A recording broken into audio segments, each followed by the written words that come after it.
Hello and welcome back. How are you? Hope you're well. We're gonna speed through an introduction because I have so many things to unbox. I do think this is everything. I have 2 owlcrate young adult. One I think is May, and the other is October, or maybe one of them is September. I don't remember everything. And then I have 2 fairyloot adult romantasy young adult, 3 fairyloot illumicrate, evernight, owlcrate adult. We have so many things to unbox, so we're just gonna really jump in because it's a lot.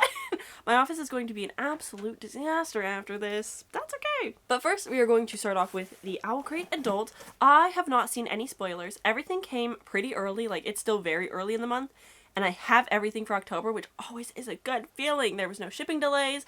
Hopefully, they're in good condition. Ooh, okay. This was one of the Book of the Month picks, and I said, I don't really need my Book of the Months to be special editions for starters.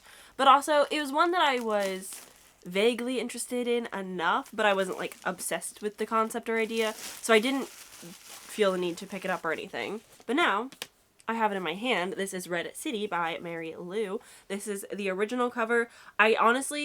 I'll let you know in post which one I prefer because I think I like this one. You got a little...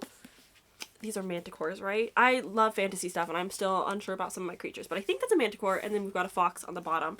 The back says, one becomes the other becomes the one. And then we've got some, honestly, like kind of nice but simple edges. I don't really remember what this was about, but Mary Lou is the author of Legend, The Young Elites. None of those sounded familiar. I felt like maybe it was Legend, that when this book was like, hey everybody, this author has a new thing. Like, one of the books I was like, oh, I vaguely recognize it, but I haven't read anything from this author before. So let us find out what this is all about. When you win the game of power, who do you lose? Alchemy is the hidden art of transformation, an exclusive power wielded by crime syndicates that market it to the world's elites in the form of sand, a drug that enhances those who take it into a more perfect vision of themselves. More beautiful, more charismatic, simply more. Among the gleaming skyscrapers and rolling foothills of Angel City, alchemy is controlled by 2 rival syndicates.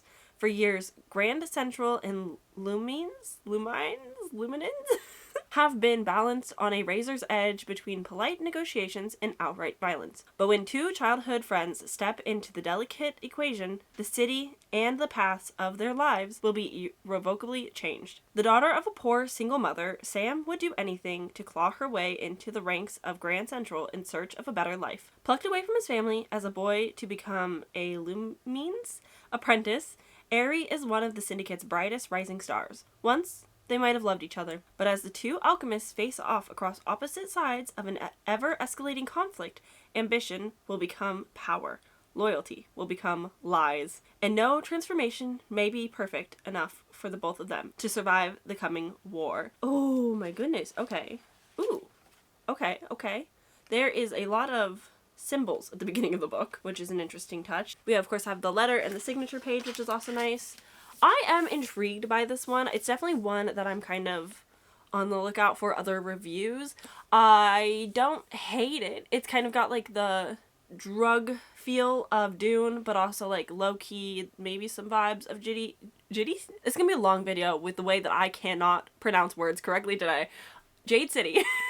It may be that with like the rival gangs. I don't know. I'm very interested to see how this actually goes, how much I like it, or if I won't like it. But I haven't seen anybody really talk about it. I feel like a lot of people were excited for this release, but nobody has read the release, you know? So, very intrigued by this one. And with that, right off the top of the stack, I don't know what month this is. Owlcrate is notorious for not sending spoiler cards anymore, but I feel like because I got this one at different time, like I'm thinking this one might be the older one that we were missing out on, but I guess we'll just like see by the vibes of the book, huh? Lots of stuff. A very well packaged stuff. This is acrylic and polyester hand wash only to dry. Are these socks? They look like socks with the little grippies. Okay, how do I cut into this without cutting the sock itself? Do you guys ever get scared when you have something that's like so well sucked of air? Oh my god, pressured. I always get scared that like the second air hits inside that's gonna like explode. It's just simply not how it works, but I get worried about that. Oh, hell yeah. I don't know why these felt the need to be pressured, I guess, to save space in the box. These are reading socks designed with love by @DivineLiterary, and they're just socks inspired somehow by Percy Jackson. I couldn't tell you exactly what about these give Percy Jackson vibes, but I do like them. They've got the little grippies, so I have all hardwood floors, which means these are perfect for running with the animals around the house. I don't slip and slide quite as much, although sometimes slipping and sliding is appropriate and fun. But I like that they're longer, like a little bit higher than mid-calf. Divine. I love this. Okay, wow. Good start. Next up, we have a Serpent and Dove mini stapler. Lovingly crafted by Hey Atlas Creative. Hey Atlas, no hate to you. Why? I don't feel like I need a mini stapler. Maybe because I am too much of an adult with an office job.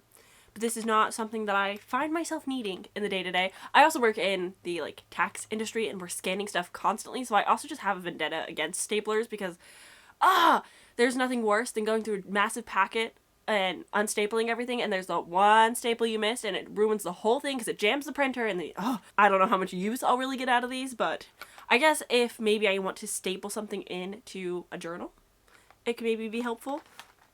Who knows?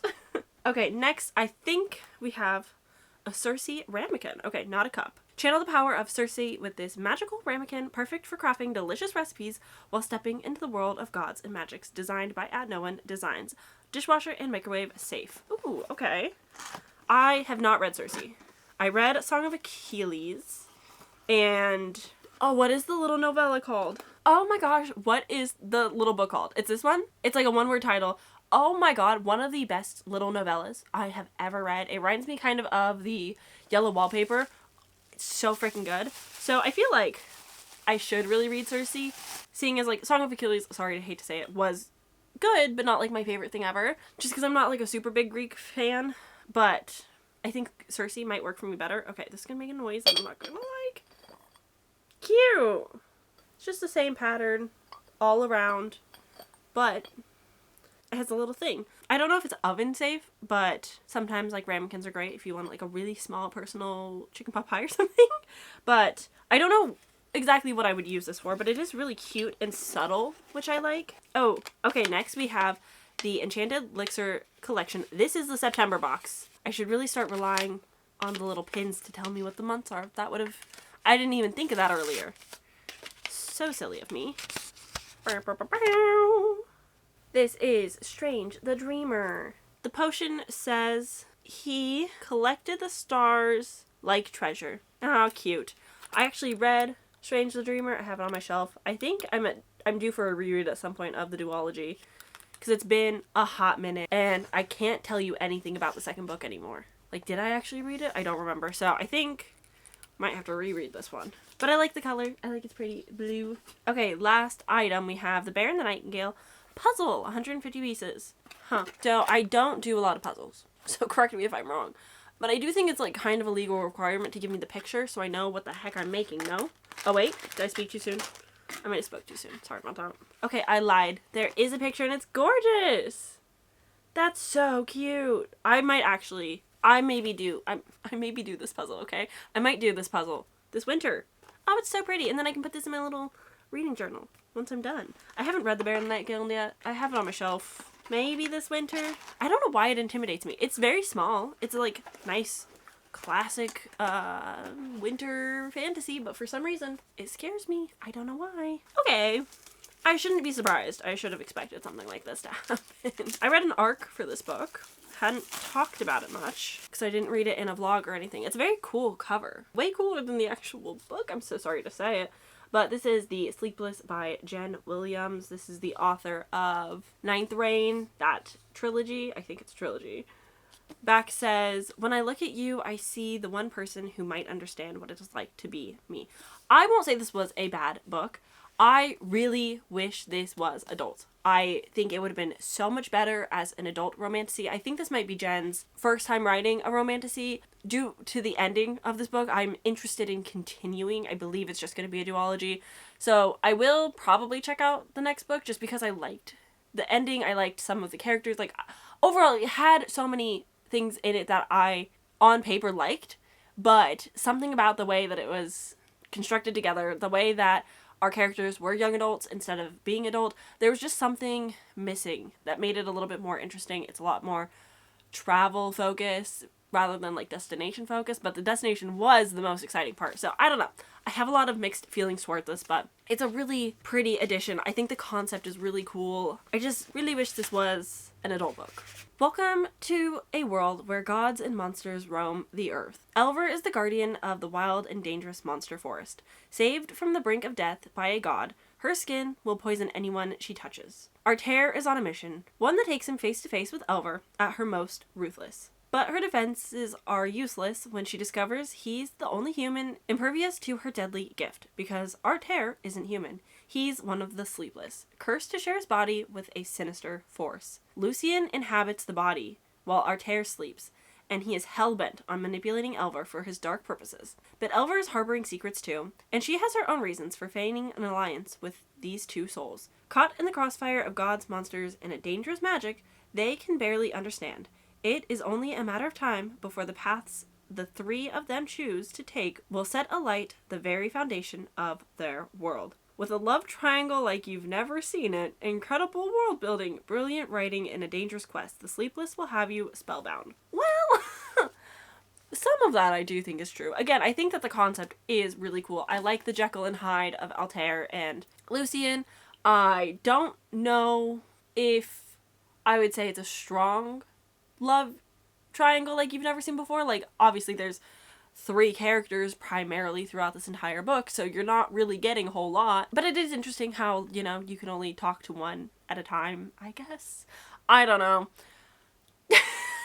I hate when I've already read the books and it wasn't like a favorite thing for me. I think I gave this 3 stars. Like, I did not hate it outright. I did not have a terrible time with it. I just really expected and wanted so much more from it. Like, there was so much potential for it to be honestly one of the best things ever. I think this will probably work for plenty of people. I think I'm just being a little bit pickier about it just because I really want to like a Jen Williams book and it's just not happened for me quite yet.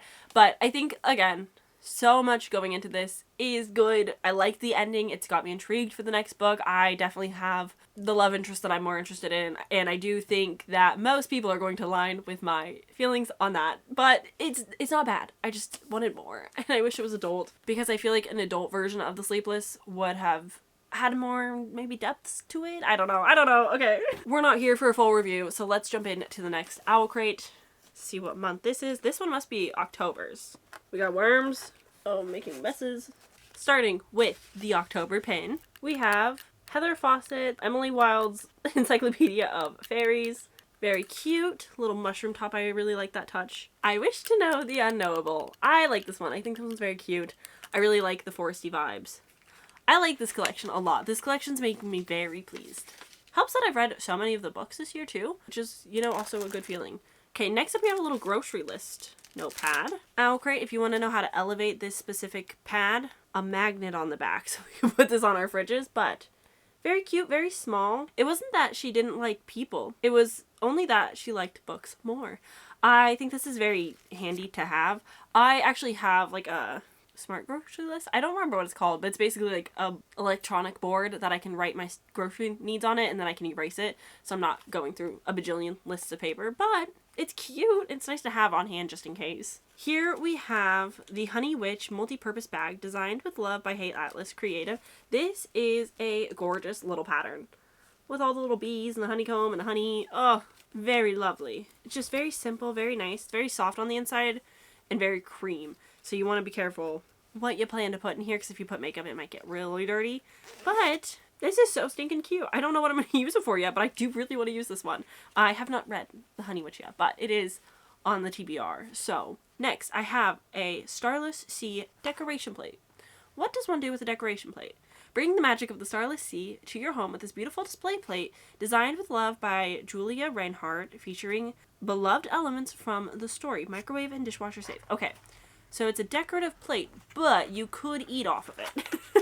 I typically don't eat off of these because I get scared because they're so nice. No, this is a beautiful decoration though. Wow. Okay, we are all Stardust and Stories. Be brave, be bold, be loud. I really need to do a reread of the Starless Sea because I read it over a very long period of time and I don't think I was able to grasp everything because we were listening to it at a slower pace than I'm used to, and my attention can sometimes fleet if I'm not able to focus enough because it's talking a bit slower. But it was very magical and fantastical, so I really want to do a reread of it in the future, seeing as I love The Night Circus so much that I feel like Erin Morgenstern, Starless Sea, could have more potential to be a favorite for me, and I just feel like it needs its moment again. Okay, we have Howl's Heart Scarf, designed with love by Janine LaCour. Wrap yourself up in the magic of Howl's moving castle with this cute and cozy scarf. It is soft, I'll give it that. It's got hearts and hats and calcifer and stars on it. I don't even know if you'll be able to really tell, but that's what you've got on it. I like that it's, I guess, simple enough that, like, from afar you're gonna have no clue what this is. I am not a scarf person. I have no idea how one would wear a scarf, how to style a scarf, what would go with a scarf. But it is very cozy, you know? I'm wearing a lot of polyester right now. I don't have winter plans this year, so I might not have a use for an actual scarf, but she'll stay in the closet until I get to see some snow at least. Ooh, okay, wait, okay. Is this? I'm gonna need to see the original cover of this to know if this is what it is, which I think makes a whole lot of sense to you guys. I knew that this author had a 2025 release coming out, but oh my gosh, she is absolutely stunning. So this is Martha Rutherford's A Curious Kind of Magic. Look at that little bunny face. Oh my gosh. What if all it meant to believe in magic was to believe in ourselves? Okay. Cute little edges. I'm so excited to see what this one is about. Everyone in Ardmore knows that Willow Strokes is a charlatan, including Willow herself. Her father's shop hasn't sold anything magical in decades, and is only hanging on by the skin of the fake dragon's teeth Willow sells as charms, along with enchanted ostrich eggs, taxidermy, chimeras, and talismans made of fool's gold. When Outlander Brianna Hargrave appears and turns Willow's fake into exactly what they're purposed to be, Willow thinks her luck might finally be turning. But try as Willow might to enlist her help, Bree wants nothing to do with Willow and her curiosities. But Brianna is harboring a secret of her own. Everything she touches turns to magic, and the consequences have chased her all the way to Ardmere. All she wants to do is find a particular missing grimoire, which contains a spell that can finally put an end to her curse. Desperate to keep her father's shop, Willow purposes a bargain that could save them both. Together with the frustratingly handsome printer's assistant, the girls will uncover a plot that goes far deeper than either could have imagined. But when Willow is forced to participate in an ambitious collector's quest for the rarest magical objects in the world, a quest that risks almost certain death, she learns that not all treasure is for sale, and that true magic is closer than she could ever imagined. Okay. I read one other book from this author, Ruthless. It's the one with the crow. It looks so freaking cool. It's a beautiful cover. Covered, honestly, always top tier. And I liked it. I did not love it. I think it had a lot of good things going for it, but also I think the time in which I read it, I was like, ooh, I don't want pandemic books. I don't want anything of that sort. But I also am not typically a big fan of, like, a magical quest books where it's like we have to go to different locations to just get an item. That's not always my favorite plot, so I'm a little bit hesitant about that, but I honestly just kind of want to read everything from this author to see how I really feel about their works, so I will be at some point picking this up for sure. And I just love these vibes. That bunny truly just has, I know it's a jackalope. I know that's like not actually just like a bunny or a rabbit, but it does have the cutest little face you ever did saw. Moving on from there, we are finally jumping into the fairyloot stuff. So the first thing we have is the romantasy box, which is the Tithe of Desire. I'm so happy to be getting this. I'm so very excited. I did not know that this was technically a romantasy book, but this is Savage Blooms. Holy cow. What a stunning and gorgeous cover. Are you kidding me?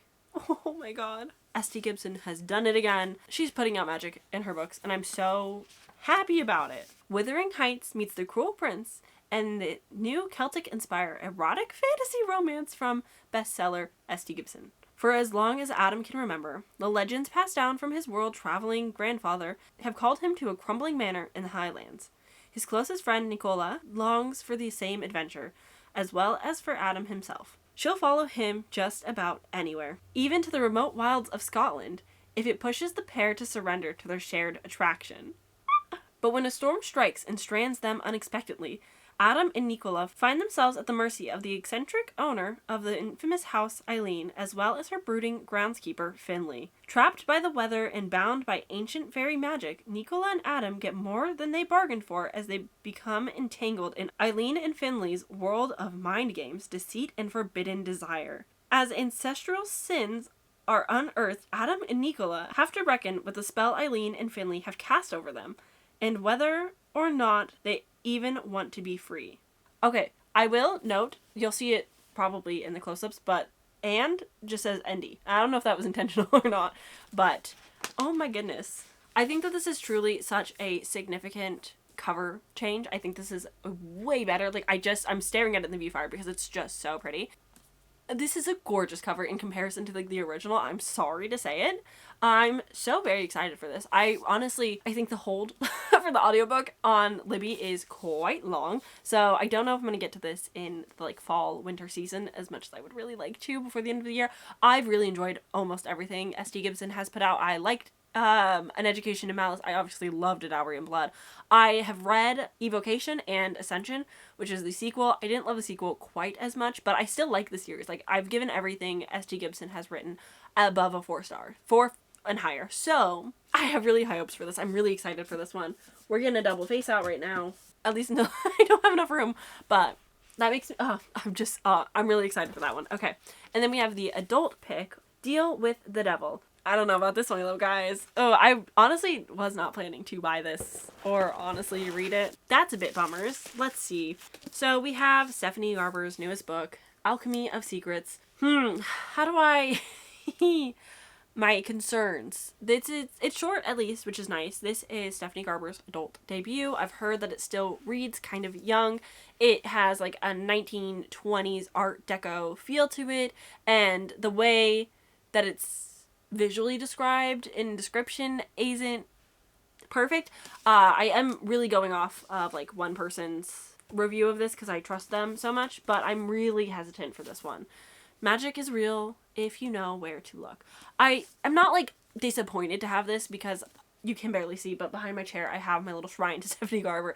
I love the Caraval series. Like, Caraval is one of my favorite books. It's the reason why I love reading so much. Like, it has such a huge impact on me and like nostalgic reasons, but I haven't continued beyond Legendary because I'm really bad at I don't want the series to end, but I haven't started Once Upon a Broken Heart yet either, and I would love to. And now we have this, and I haven't heard great things, and I'm so nervous about it. You're here because of a story. It starts with a class in an old movie theater. Folklore 517, local legends and urban myths, taught by a woman called the Professor.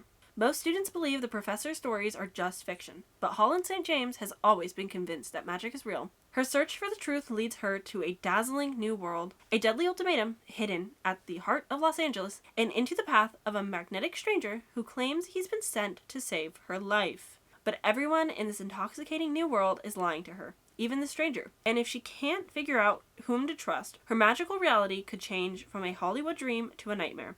Alchemy of Secrets is the spectacular new novel from global phenomenon Stephanie Garber, the multi-million copy best-selling author of the Caraval and Once Upon a Broken Heart series. Fusing spell-binding Hollywood secrets with the cinematic mystery, it will transport you into another world. I guess we'll just have to wait and see. Side tangent, unrelated specifically to this book, but I recently read... Oh, is it on my shelf? No. I recently read Heavenly Bodies.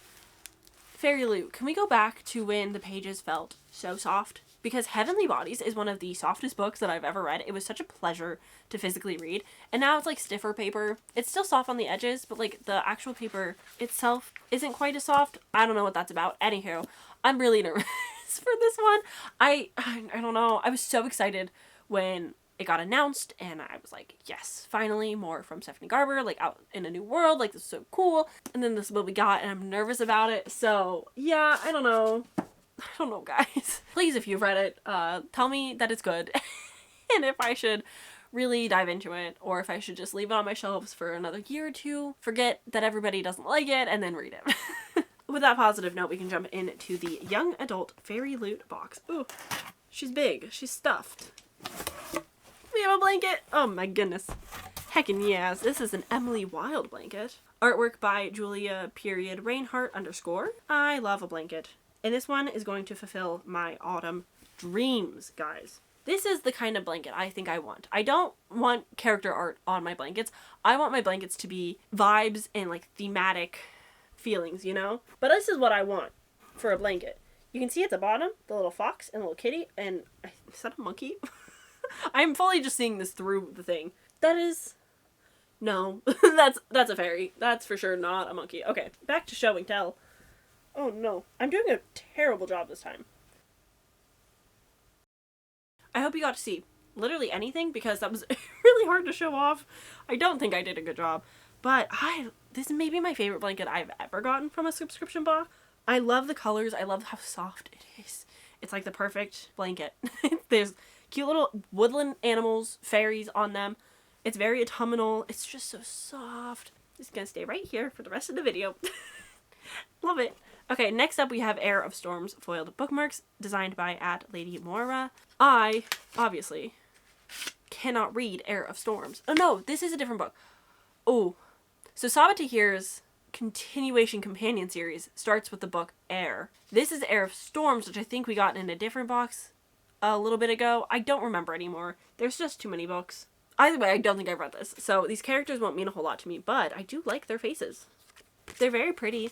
Very gorgeous artwork. I think that they've done a stunning job. Looks like we've got maybe some Avatar-like magic, which I'm making my way through the Air Awakened series, guys, and I'm having such a good time. So this was, it's given the vibes, and I like that. These are very pretty. I should find Air of Storms and set my confusion right in my brain and figure out who these people are and where I should put them on my priority list. Finally, we got the spoiler card marked by Magic October 2025. Oh my goodness. Okay. Oh, so big. The Floating World Puzzle, illustrated by @Runa Mentary. And then we've got, oh my goodness, the whole puzzle on the back. This is going to be a 1,000-piece puzzle. My goodness.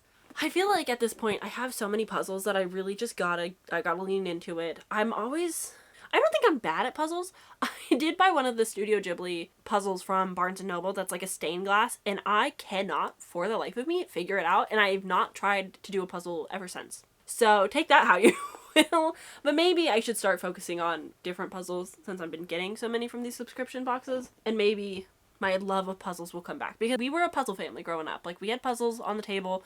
There was always like one of the really big ones. We've Mod Podged a couple to like put into frames, but we were one of those families that had a big puzzle on the table, and just like every once in a while we'd come and like put a couple pieces together and like we'd walk away. It wasn't like a sit down task. But I have so many reckless animals in this house now that I don't think I could safely leave a puzzle out. Like, they would eat the pieces, like they would just run amok.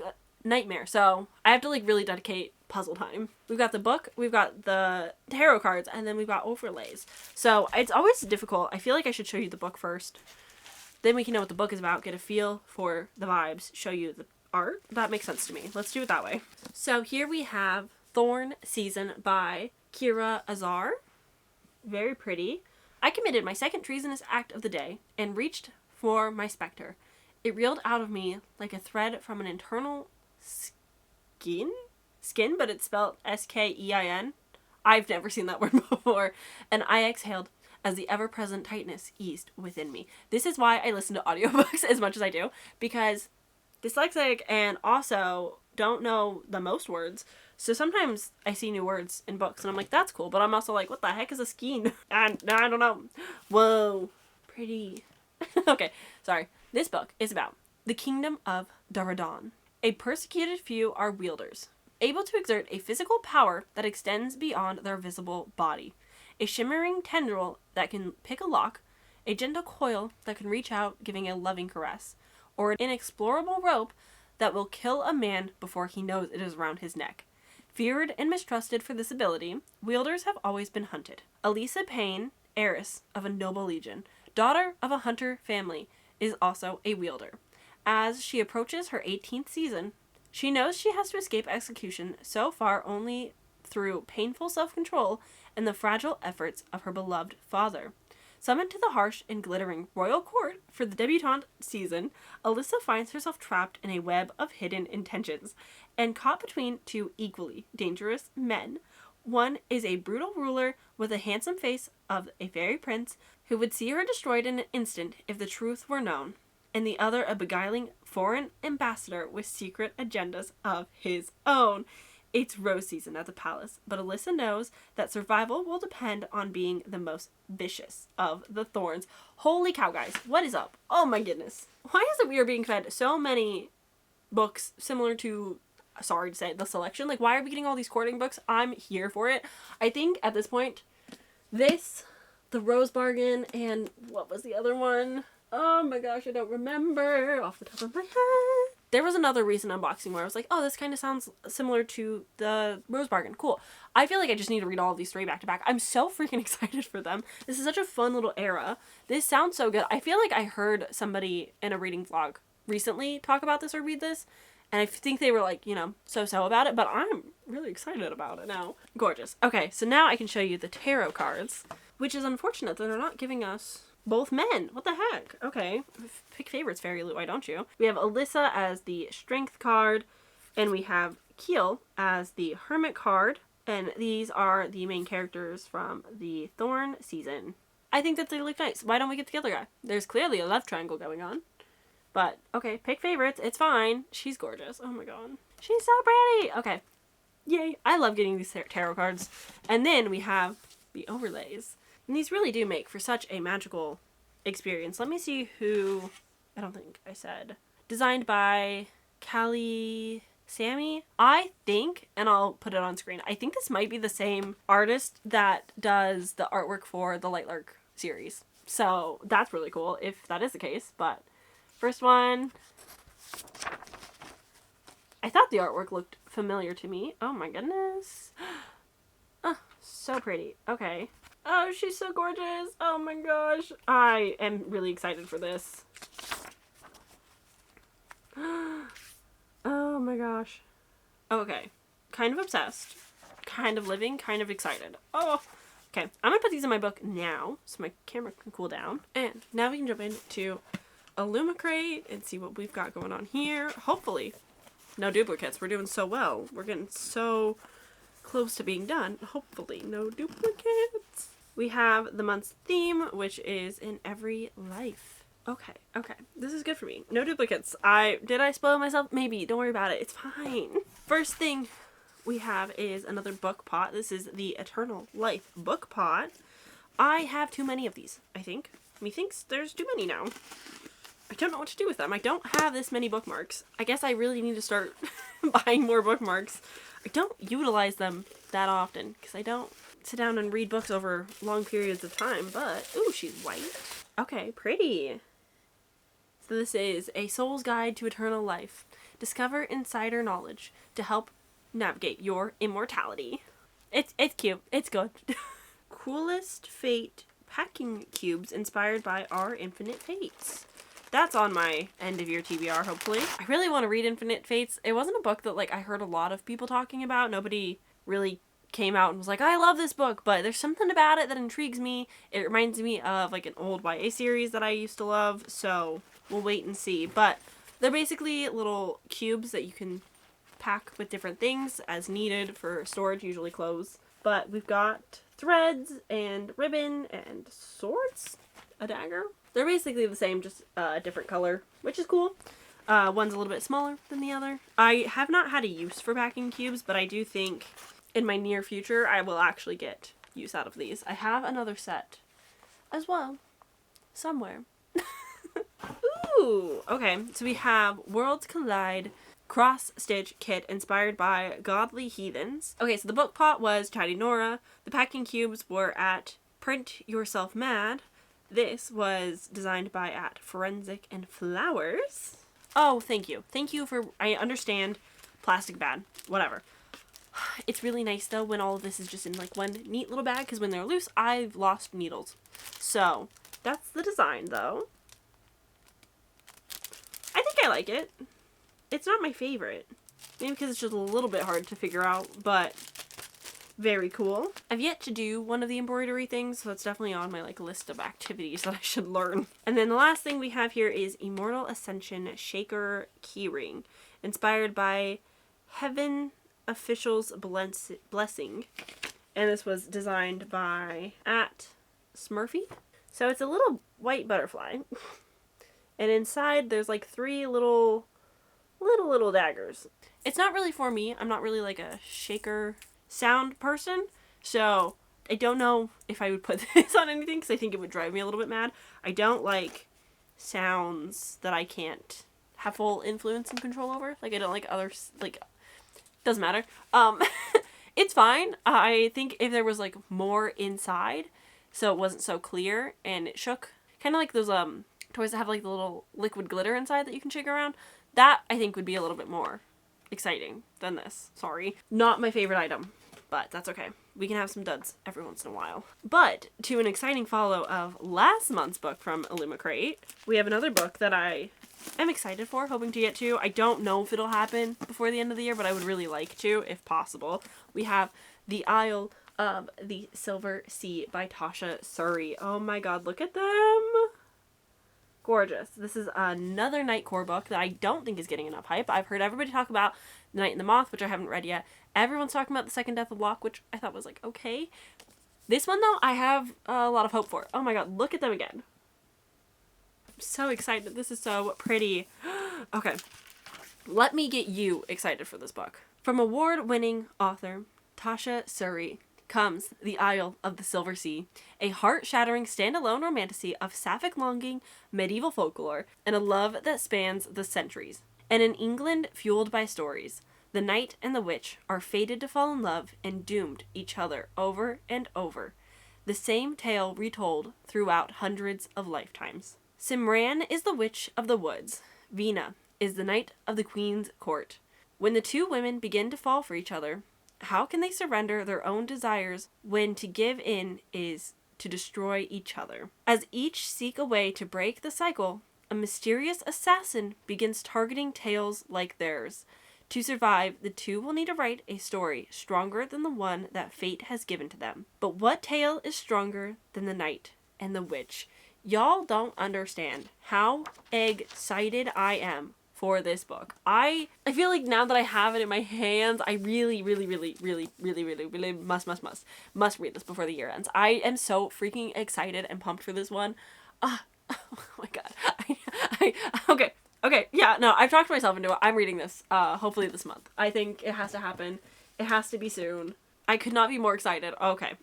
Anyway. The last thing that we have today to wrap up this video is the Evernight, which is the illumicrate horror. I might end up eating my words, but this current moment I am heavily contemplating canceling both owlcrate and illumicrate's horror subscriptions. They're expensive for just getting one book. I think that they're roughly around the $40-something range, which for quarterly isn't so bad. Like, you're only getting it once every 3 months, and so feasibly, like, it makes sense, but also, like, it is an expense that I don't necessarily need. There's often overlap on the two subscriptions, and I've not fallen in love with any of the books. They are stunning editions. I think that they do a fantastic job, but I don't know if they're horror books that I necessarily need on my shelf all the time. Like, I only have this one horror shelf to fill up, and they're not always the most exciting for me. Let's see what we have this month. And if I cry over these words. You know, I totally forgot that I was spoiled for this. And I forgot this was a thing. I am slightly eating my words just because I gave this book 5 stars and I loved it so much. Heavy trigger warning. Don't just pick it up willy-nilly. I do think that illumicrate and owlcrate have kind of been giving out some, like, serious horror books, which I appreciate because I do love them. But for, like, the average horror reader, I would not recommend the subscription because they're a little intense. But we have one of my favorite books, You Were Not Meant to Be Human, by Andrew Joseph White. Look at that cover. Oh, child, this world was not made for ones like you. Come with us, come with us, come with us. Oh my god. I hate it. I hate it so much. So let me tell you what this beautiful book is about, and it might break your heart a little bit. You've made it. You are safe. You are home. Festering masses of worms and flies have taken root in the dark corners across Appalachia. In exchange for unwavering loyalty and fresh corpse, these hives offer a few struggling humans salvation, a fresh start, and an offer that none refuse. Crane is grateful. Among his hive followers, Crane has found a chance to transition, to never speak again, to live a life that won't destroy him. He even met Levi, a handsome ex-Marine and a brutal killer who treats him like a real man. Mostly. But when Levi gets Crane pregnant, and the hive demands the child's birth, no matter the cost, Crane's desperation to make it stop will drive the community that saved him into a devastating spiral that can only end in blood. Ooh, yeah, this was brutal. This was a hard read, but also very impactful, very relevant to current times, and very hard to stomach. It is gruesome and graphic, it's detailed, it's gory, it's a challenging read, but I also think that it's an important one. I find it to be a little bit more relatable and rage-inducing and just very topical, but also, again, please take care of yourself. You know yourself better than anybody else. If you think you can't handle this, please do not read it, but I did love it. I have a whole reading vlog where I talk about it and how it made me want to cry, and I just really felt for Crane, and I really enjoyed him as a character, and it was just very hard, but I really, really liked it. So yeah, I'm happy to have a beautiful copy. Do I necessarily like this copy more than the original? I don't know. I don't know if I would want character art for a story like this. I kind of would rather it be more on like the monster side or just a little bit more vague, but I am happy to have, you know, a physical copy at least. I listened to the audiobook for this, so I didn't get to read along or anything. But it's also one of those books where I don't know if I would reread it necessarily because, like, oh my gosh, you know? So that does conclude all of our unboxings. So I'm gonna quickly run through, like, my ranking of what I think I'm going to love the most versus my least favorites of the batch and see, you know, by the end if I am at all correct. I will at some point do an actual reading vlog for this, but I've just been a little bit too busy.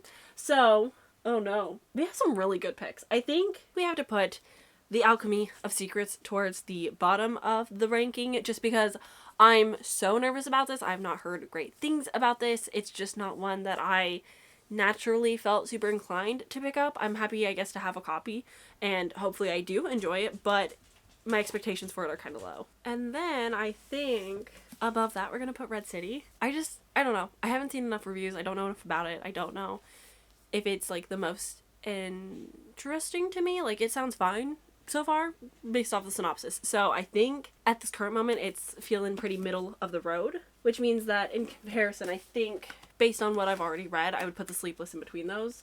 Oh, this is where it gets tricky. I think next, for no really good reason, A Curious Kind of Magic, because again, the plot doesn't super excite me, but I'm interested about the like magic and world of it, so I think that would be next. Then, oh, this is so hard. I think Savage Blooms has to go next. Even though I'm so excited for this, the plot itself doesn't like sound the most interesting either.